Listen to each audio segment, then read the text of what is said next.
Remember, you know when Trump. Okay, remember when Trump was president, and they said, "Oh my God, he's the enemy of the press." Oh my God, and he would harass Jim Acosta and just be an asshole, and he was an ass. And the media, oh my God, how could he treat Jim Acosta like that? I'm drink a soda for them. So he would do that, and the press would freak out. Oh my God! And so anyway, Biden and Obama and Biden prosecuted and jailed the most whistleblowers out of any president ever. Think about that. They jailed and prosecuted jailed and prosecuted the most whistleblowers out of any other president. And yet we're supposed to sit here and think that Trump is the biggest enemy of all of them. No, he's not. Yeah, he absolutely was an enemy to the press. But look at President Biden. He's already on a roll. He's still prosecuting Julian Assange, still prosecuting Edward Snowden. He probably still wants to go after Chelsea Manning. And now guess what? You know who he's prosecuted? Daniel Hale. What did Daniel Hale do? He exposed a bunch of war crimes that Obama was committing by giving some papers to The Intercept saying, a garbage organization, by the way, but they saying that the 90% of the deaths because of the drone warfare were civilians. Civilian casualties. 9 out of 10 people being killed were innocent people. And he's going to say that. So for that, he gets jail time. And, the media doesn't freak out about that. But they freak out about Jim Acosta getting made fun of. Assholes. Read drone whistleblower Daniel Hale's riveting letter to judge describing why he came to violate the Espionage Act. Oh, yeah. And they're violating... they're violating his human rights. But his American rights, but they're charging him with the Espionage Act and violating it. And by the way, that was a World War I legislation to get people gung-ho and excited to join another war since the Civil War. People who were in the Civil War, crazy, were still alive. And they were like, fuck that, another war? You gotta be effing kidding me if you want me to go to another war. You are crazy. So this is what they're using to prosecute him. As Joe Biden winds down the 20-year military involvement in Afghanistan, that's actually a lie, by the way. The U.S. Justice Department seeks the harshest sentence ever for the unauthorized disclosure of information against an Afghan war veteran. There goes Joe Biden really caring for the troops, huh? Prosecuting a war veteran. For what? Exposing your war crimes? Oh, okay. Daniel Hale was part of the drone program in the U.S. Air Force and later worked at the National Geospatial Intelligence Agency. He was charged for violating the Espionage Act for providing documents to Intercept co-founder Jeremy Scahill. Oh, so because he told the American people what kinds of war crimes y'all were committing with our fucking tax dollars, our effing tax dollars, sorry. Oh boy. This gets me mad. He gets jail time. So he was taken into custody and taken to a detention center in Alexandria, Virginia in April. Federal prosecutors urged Leo Mulgrady to issue a maximum sentence, arguing that Hale has shown an insufficient remorse for his actions. Daniel Hale submitted a letter to Judge O'Grady, a judge for the district court in the Eastern District of Virginia. It could be construed as a plea for mercy, but more than anything, it outlines a defense of his actions that the U.S. government and the U.S. court would never have allowed him to present before a jury. Isn't that funny?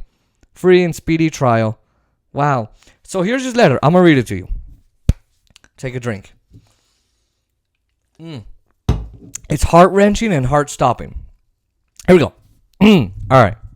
Can you hear me? Here we go. I am here because I stole something that was never mine. Precious human life. For that, I was compensated with a medal. Hey, you can go kill people, so you can kill people, and we'll give you a medal. Okay. But if you take papers, we'll fucking jail you and prosecute you. I couldn't keep living in a world which people pretended things weren't happening that were. Your Honor, forgive me for taking papers instead of taking human lives. Oh, that's heart-wrenching. So it's okay to take papers. I'm sorry. If only it's okay to take human lives. Kill as many people as you want with a drone, and it doesn't have to be our targets, our exact targets, which we don't have. We just are doing it for fun in the U.S. government. And you get a medal. Steal papers, and we'll fuck you over for life. The first time that I witnessed a drone strike came within days of my arrival to Afghanistan. Early that morning before dawn, a group of men had gathered together in the mountain ranges around a campfire, carrying weapons and brewing tea. Despite having peacefully assembled, posing no threat, the fate of the now tea-drinking men had all been fulfilled. I could only look on as I sat by and watched through a computer monitor when a sudden terrifying fury of hellfire of missiles came crashing down, splattering purple-colored crystal dust onto the side of the mountain. Since that day and to this day, I continue to recall several such scenes of graphic violence carried out from the cold comfort of a computer chair. Not a day goes by that I don't question the justifications of my actions. So it's a good thing that we do a lot for the PTSD that these guys have when these soldiers come back to from war. With drone warfare, 9 out of 10 people killed are innocent. It sounds like terrorism. You give up a part of your conscience, you shut it off to do your job. And by the way, this is a job that we shouldn't even have in the United States. It shouldn't ever have been made or even exist. Never mind how dishonorable.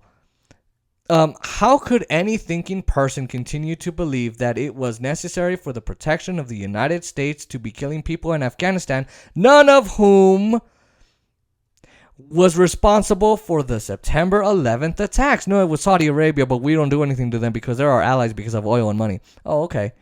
We continue to fund them even though they fund state terrorism, and then they turn around and kill people in Yemen with our help. Oh, okay. Yeah, but they're 15 out of 19 hijackers from 9/11 kill our people. Go kill Iraqi citizens and Afghanistani citizens and all that. Your Honor, the truest truism that I've come to understand about the nature of war is that war is trauma. I believe that any person that is called on or coerced to participate in war against their fellow man is promised to suffer against some form of trauma. Let's see. In that way, no soldier blessed to have returned home from war does so uninjured. He means mentally as well as wounded, guys. Because you don't just come back with your arm broken off or your leg broken off or your chest blown through by a bomb. No, you come back with crap in your head of what you saw on behalf of the U.S. government. Made by the U.S. government. My conscience, once held at bay, came roaring back to life. At first, I came to ignore it. Left to decide whether to act, I could only do that which I ought to do before God and my own conscience. The answer came to me that to stop the cycle of violence, I ought to sacrifice my own life and not that of another person. So he's going to sacrifice his life for his country. For his country. He's going to try and stop the killing of people by sacrificing his own life. But and that's why he's being prosecuted. But that's not how the U.S. government works. The way the U.S. government works is, well, you did, unfortunately, sir, you did go against us. You did. And it's unfortunate that you did, right? So you're gonna do this, and it's unfortunate. So let me see, where was I? Another person. All right. My only regret is that I only have one life to give for my country, whether here or in prison. Whether here or in prison. Can you believe that? Now, this is from the Daniel Hale support team. Let's see. Our friend Daniel Hale is a deeply courageous and honorable man. Join us in calling on President Biden to immediately pardon Daniel Hale, who said on July 27th, it is wrong to kill the defenseless with no due process. Yeah. Here we go. Edward Snowden says, one of the guys being persecuted by Joe Biden, when exposing a crime is treated as committing a crime, you are being ruled by criminals. Let me read that. Again, when exposing a crime is treated as committing a crime, you are being ruled by criminals. And that's exactly right. For any of you who think that Joe Biden is here for the free press, you're wrong. And you're not doing your studying. And for those of you watching this, you ought to share this with your friends, with your family, with anybody who thinks that, with your family, right? With anybody who thinks that Joe Biden is such a great guy for the press and freedom of the press and freedom of speech. If you don't think they'll come after you or me, they will. They've already come after our channels. They're coming after. This is how big government works. I know I'm sounding like a Republican, but this is how this government works. So, there you go. There's your beloved Joe Biden committing war crimes. Oh, and jailing those who expose them.